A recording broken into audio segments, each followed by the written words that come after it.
ओम शांति। प्यारे बाबा ने आज हम बच्चों को कहा है, एक आश जो नहीं रखनी है। वो देखने में आता है, कोई कोई को वो आश रहती है सूक्ष्म में। कभी कभी कह भी देते हैं कि हमको थोड़ा सा बाबा दिखा दे तो हमारा पुरुषार्थ बहुत अच्छा हो जाएगा। लेकिन बाबा ने कहा है कि ट्रांस में जाना, ध्यान में जाना, ये इच्छा कोई ज़रूरी नहीं है, क्योंकि इससे कोई पुरुषार्थ तीव्र नहीं होता है। बाबा कहते हैं बल्कि इसमें तो कई बार माया के आने के भी चांस होते हैं। इसलिए कई ये भी सोच लेते मेरे अंदर बाबा आके बोला, मम्मा आके बोली, परंतु ये सब बुद्धि के अंदर नहीं आने चाहिए, क्योंकि ना ही ऐसा होता है। ट्रांस तो बाबा कहते हैं मात्र संगम युग की एक स्वेज रस्म है, बाबा को भोग लगाना।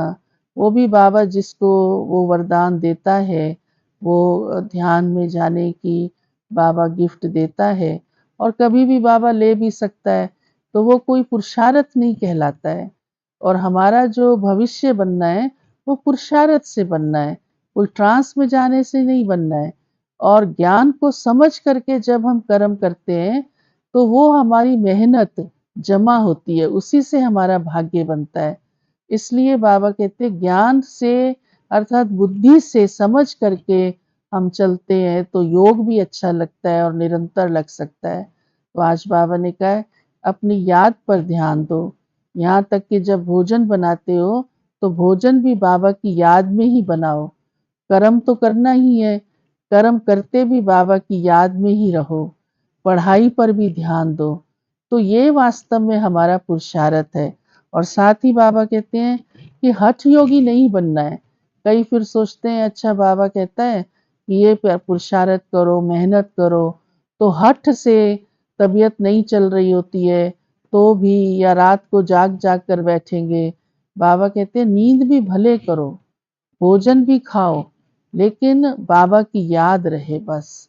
कर्म करते हुए बाबा की याद में चलते रहो तो सब सहज भी होगा, मेहनत भी मेहनत नहीं लगेगी, पुरुषार्थ भी अच्छा चलता रहेगा, और साथ साथ हमारा भविष्य भी ऊंचा बनता रहेगा। और इस समय का ही बाबा कहते संगम युग पर जो कुछ है वो ट्रांसफर हो जाएगा आपका भविष्य के लिए।